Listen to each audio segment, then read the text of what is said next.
Hello everyone, क्या हाल चाल। Welcome to my channel. So guys, एक और कीनोट्स 2.0 का वीडियो आ गया है। आज हम रिप्रोडक्टिव हेल्थ बिल्कुल फटाफट रिवाइज कर लेंगे। कीनोट से रिवाइज करने के बाद आपके नीट में सारे क्वेश्चन बन जाएंगे। आप पीवाईक्यू सॉल्व करके देखो तो भी आपको समझ में आ जाएगा। ये कीनोट डाउनलोड करने के लिए आप मेरे टेलीग्राम चैनल ज्वाइन कर सकते हैं t.me/anandmani001। इंस्टाग्राम पे भी आप मुझे फॉलो कर सकते हैं और मेरे वेबसाइट से भी आपको मिल जाएगा। अगर आप इस चैनल पर नए हैं तो इस चैनल को सब्सक्राइब कर दीजिए और बेल आइकन दबा दीजिए ताकि आप कोई नोटिफिकेशन मिस ना करें। चलिए वीडियो शुरू करते हैं। तो आओ देखो भाई, according to the World Health Organization, reproductive health is the total well-being in aspect of reproduction, physical, emotional, behavioral and social health। ठीक है। अच्छा, इस पे कुछ कुछ क्वेश्चन कहाँ से आते हैं। पहला, फैमिली प्लानिंग इंडिया में इनिशिएट हुआ था 1951 में। ठीक है। क्या क्या, it came under reproductive and child health care programme, RCH पे फुल फॉर्म पे सवाल आते हैं। क्या क्या काम था इसका। अवेयरनेस दे रहा था about reproduction related activities, educate people about birth control and care for a pregnant mother, मतलब मैटरनल हेल्थ की बात कर रहा है और उसके बाद फीटल हेल्थ की भी बात कर रहा है। Awareness due to problem due to population explosion, इस पे भी बात कर रहा है। सेक्स रेशियो पे बात कर रहा है या सेक्स रिलेटेड क्राइम्स की बात कर रहा है। ठीक है। पॉपुलेशन एक्सप्लोजन की अगर हम बात करेंगे तो 1900 में इंडिया का, वर्ल्ड का पॉपुलेशन 2 बिलियन था और by 2000 it rocketed to 6 billion. India का पॉपुलेशन 350 मिलियन था at the time of independence and it cross 1 billion in 2000। ठीक है। तो it means every 6th person in the world is an Indian. तो बहुत ज्यादा पॉपुलेशन एक्सप्लोजन हुआ है। ठीक है। इस डेटा पे कभी सवाल नहीं आया तो आगे भी हम उम्मीद करते हैं सवाल नहीं आएगा। क्यों पॉपुलेशन एक्सप्लोजन हुआ भैया। क्योंकि आपका मैटरनल मोर्टालिटी रेट कम हो गया, एमएमआर कम हो गया, इन्फेंट मोर्टालिटी रेट कम हो गया, इसकी वजह से पॉपुलेशन का ग्रोथ हुआ। दूसरा, रिप्रोड्यूसिबल एज की आबादी बढ़ी और उससे भी आपका पॉपुलेशन एक्सप्लोजन हुआ। ठीक है। क्या होता है, अगर पॉपुलेशन एक्सप्लोजन हो जाएगा तो बेसिक चीजों की रिक्वायरमेंट, हर चीज के लिए कंपटीशन बढ़ जाएगा, है ना, और बेसिक चीजों की रिक्वायरमेंट स्कैर्सिटी में आ जाएगी। ठीक है। क्या कंट्रोल मेजर्स है। सबसे पहला कॉन्ट्रासेप्टिव मेथड। ठीक है। दूसरा, अवेयरनेस प्रोग्राम जनरेट किया था, पहले आया था 2 या 3 बस और अब उसके बाद फिर आया हम दो हमारे दो। दूसरा, मैरिजेबल एज को फीमेल के लिए 18 साल का दिया था और मेल्स को 21 साल का दिया था। इनकी वजह से पॉपुलेशन एक्सप्लोजन में थोड़ी कटौती आई थी। अब आते हैं कॉन्ट्रासेप्टिव मेथड्स की बात करते हैं। तो आइडियल कॉन्ट्रासेप्टिव कैसा होना चाहिए। User friendly, easily available and effective and reversible होना चाहिए। साइड इफेक्ट नहीं होने चाहिए and it should not interfere with sexual drive, desire and sexual act. इन सब में से किसी में इंटरफेयर नहीं करना चाहिए। कॉन्ट्रासेप्टिव मेथड की हम बात करें तो सबसे पहले आते हैं नेचुरल या ट्रेडिशनल मेथड। पहला, पीरियोडिक एब्स्टिनेंस। पीरियोडिक एब्स्टिनेंस मतलब बेटा क्या हुआ, पीरियोडिक एब्स्टिनेंस मतलब कि अगर आप सेक्सुअल इंटरकोर्स एब्सटेन कर रहे हो between 10th to 17th day of the menstrual cycle, मतलब 14 डे पे ओव्यूलेशन होता है, 3 दिन पहले छोड़ दो 3 दिन बाद में छोड़ दो, तो इसको पीरियोडिक एब्स्टिनेंस कहते हैं। इससे क्या है कि अगर ओव्यूलेशन के टाइम पे आपने सेक्सुअल इंटरकोर्स नहीं किया तो क्या होगा, बच्चे होने के चांसेस बहुत कम हो जाते हैं। दूसरा है कोइटस इंटरप्टस या इसको विड्रॉल मेथड भी कहते हैं। तो क्या होता है, withdrawal of penis prior to ejaculation, तो इसको हम कहते हैं कोइटस इंटरप्टस। तो क्या होता है, पीनिस को सेक्सुअल इंटरकोर्स के बाद जैसे ही आप इजैकुलेट कर रहे हो आप बाहर निकाल दो एंड इंसेमिनेशन प्रिवेंट करो और इजैकुलेट आप बॉडी के बाहर कर दो, इसको हम कोइटस इंटरप्टस कहते हैं। तो अगर इंसेमिनेशन नहीं हुआ तो फर्टिलाइजेशन होने के चांसेस कम हो जाते हैं। तीसरा मेथड है जिसको हम लैक्टेशनल अमोनोरिया कहते हैं। इसमें क्या होता है, it is the prevention of conception by breast feeding the child because ovulation and cycle do not occur during the period of lactation. तो क्या होता है कि जब लैक्टेशन का टाइम चल रहा होता है प्रोलैक्टिन बहुत ज्यादा क्वांटिटी में प्रोड्यूस होता है जो इनहिबिट करता है production of FSH and LH. तो क्या होगा, ओव्यूलेशन नहीं होगा up to a period of 6 month. ये मेथड काम करता है। तो जब पहला बच्चा हुआ है during the time of lactation, जब तक मदर लैक्टेट कर रही है, chances of ovulation is very less, इसलिए probability of fertilization also becomes very less. तो ये लैक्टेशन हुआ। 3 मेथड है नेचुरल मेथड। इसका फायदा क्या है, फायदा ये है बेटा कि एक तो इसका कोई साइड इफेक्ट नहीं है, नुकसान क्या है कि ये रिस्की मेथड्स हैं and it does not prevent from STD. दूसरा आते हैं बैरियर मेथड। बैरियर मेथड में क्या हो गया भैया, condom that is Nirodh which is made of rubber and latex, male के लिए पेनिस पे कवर होता है, फीमेल कॉन्डम वेजाइना और सर्विस को कवर करती है। याद रखिएगा success rate of female condom ज्यादा है as compare to male condom, ठीक है।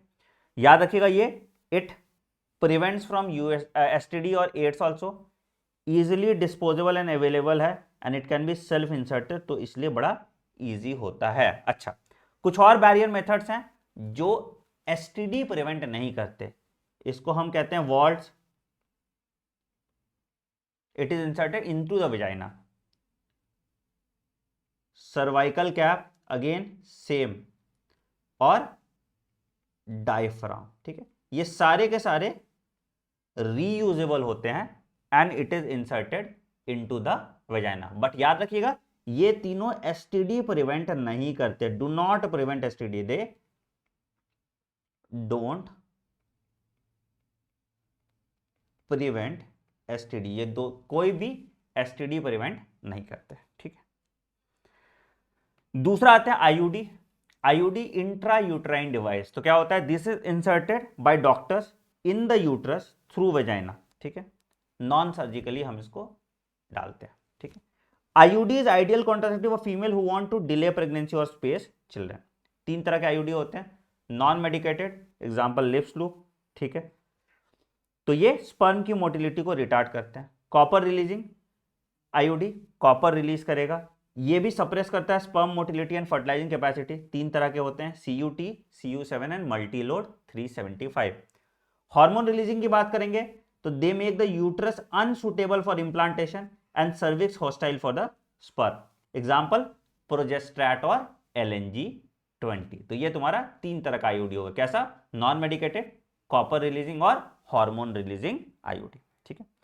फिर बात करते हैं ओरल कॉन्ट्रासेप्टिव की। ओरल कॉन्ट्रासेप्टिव क्या हो गया बेटा, oral contraceptive it is a mixture of progesterone, estrogen या anti progesterone anti estrogen tablets, जिससे ओव्यूलेशन हम प्रिवेंट करते हैं। तो कोई भी ओरल कॉन्ट्रासेप्टिव पिल जो आप देखोगे वो ओव्यूलेशन को प्रिवेंट करेगा।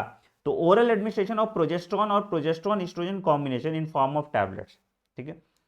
पहला है माला डी और माला एन, जो डेली पिल होता है, ठीक है, माला डी और माला एन, ये डेली पिल होता है।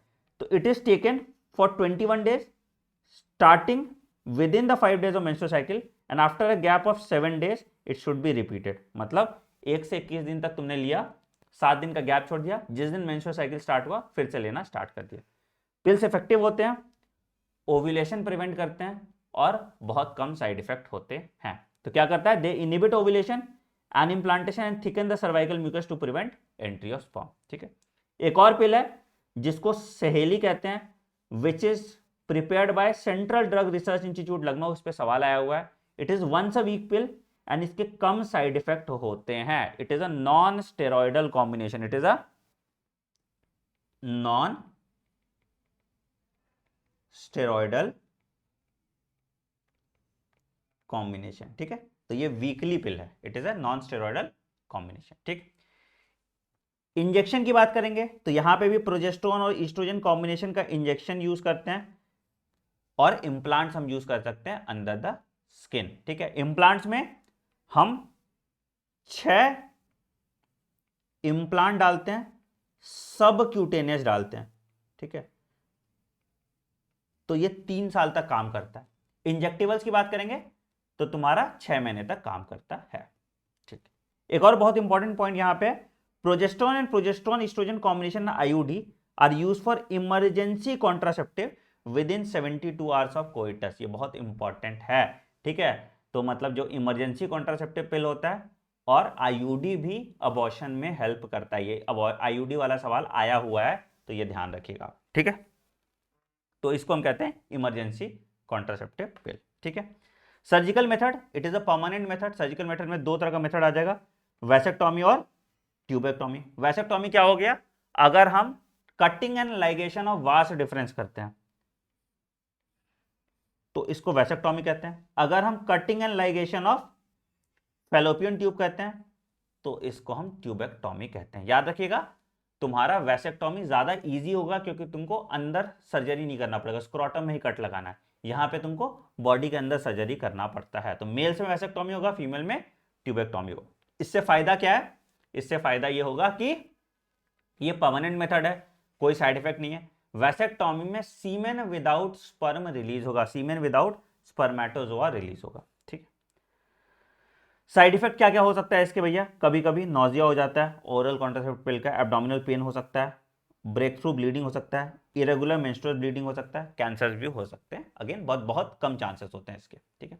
फिर आते हैं medical termination of pregnancy, abortion जिसको हम कहते हैं। इंडिया में लीगलाइज हुआ था 1971 में, 1971 में इंडिया में लीगलाइज हुआ था मेडिकल टर्मिनेशन ऑफ प्रेगनेंसी। ठीक है। क्या होता है?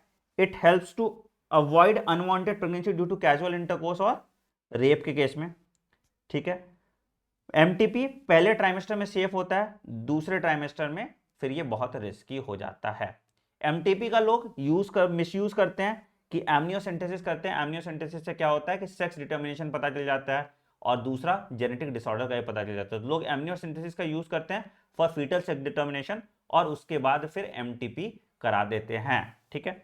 याद रखिएगा 2017 का जो नया मैंडेट आया है, फर्स्ट ट्राइमेस्टर में एमटीपी कराने के लिए आपको एक मेडिकल प्रैक्टिशनर का सिग्नेचर चाहिए, और सेकेंड ट्राइमेस्टर में कराने के लिए आपको 2 मेडिकल प्रैक्टिशनर का सिग्नेचर चाहिए होगा। ये याद रखिएगा। ठीक है। ये 2017 में नया बिल पास हुआ था फॉर एनएमसी कह रहा हूं, एमटीपी।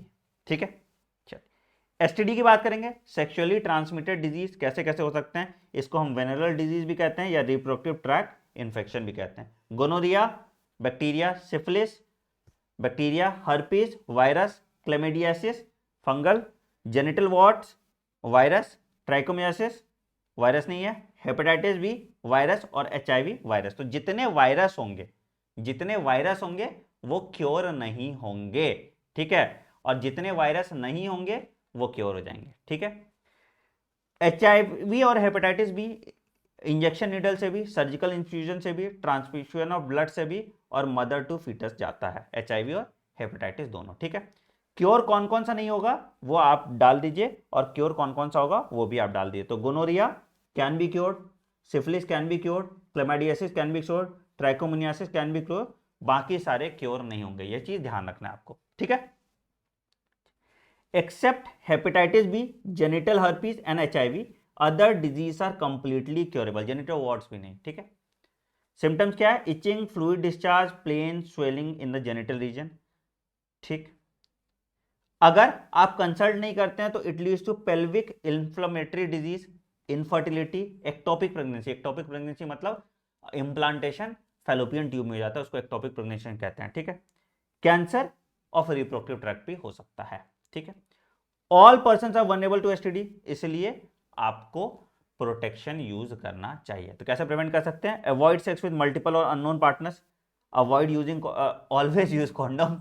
ठीक है। And in case of diet please consult a qualified doctor. ठीक है। तो ये तो बात हो गई कि जहां पे आपका प्रेगनेंसी नहीं हो रहा, कैसे प्रिवेंट करें, सेक्सुअल हेल्थ की बात की। ठीक है। दूसरी बात करते हैं हम इनफर्टिलिटी की। मान लो किसी को बच्चा हो नहीं रहा है। ठीक है। तो उसके लिए हम एक प्रोग्राम चलाते हैं जिसको हम कहते हैं असिस्टेड रिप्रोडक्टिव टेक्नोलॉजी, या इसको हम आर्ट कहते हैं। इस पे फुल फॉर्म पे भी सवाल आया। ठीक है। 2 तरीके से कर सकते हैं। इन विट्रो मतलब फर्टिलाइजेशन बॉडी के बाहर हो गया, दूसरा होता है इन विवो मतलब फर्टिलाइजेशन बॉडी के अंदर हो रहा है।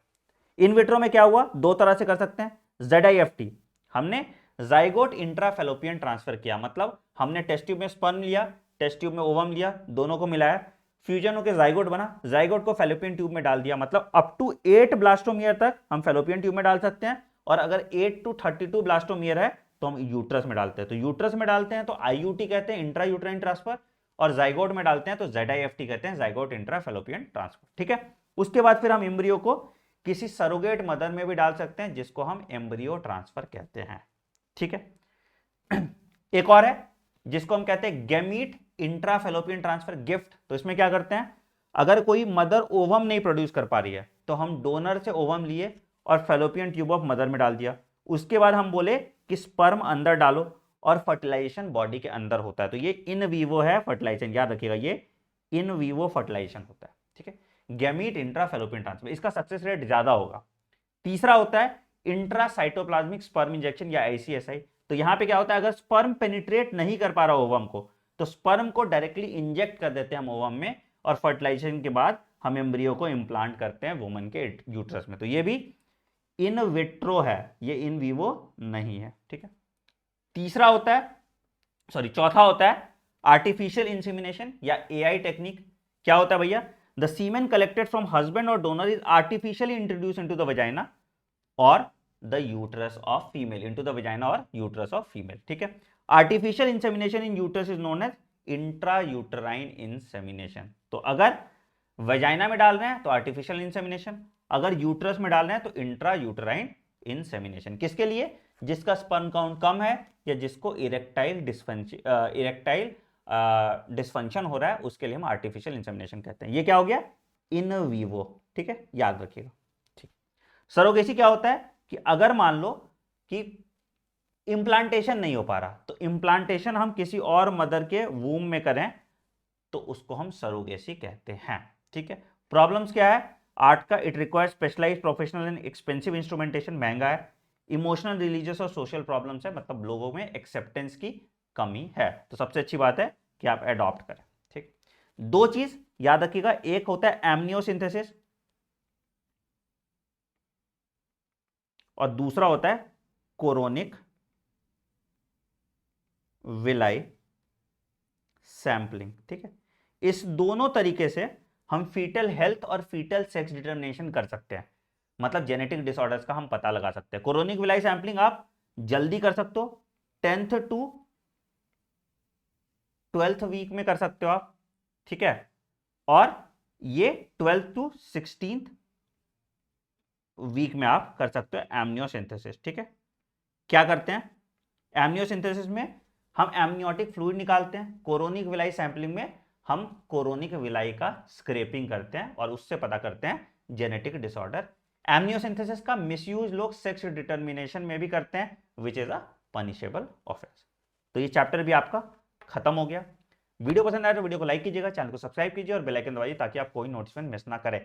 कमेंट सेक्शन में अपना प्यार जरूर बनाए रखिएगा। Take care, bye bye and मिलते हैं अगले वीडियो में। Thank you.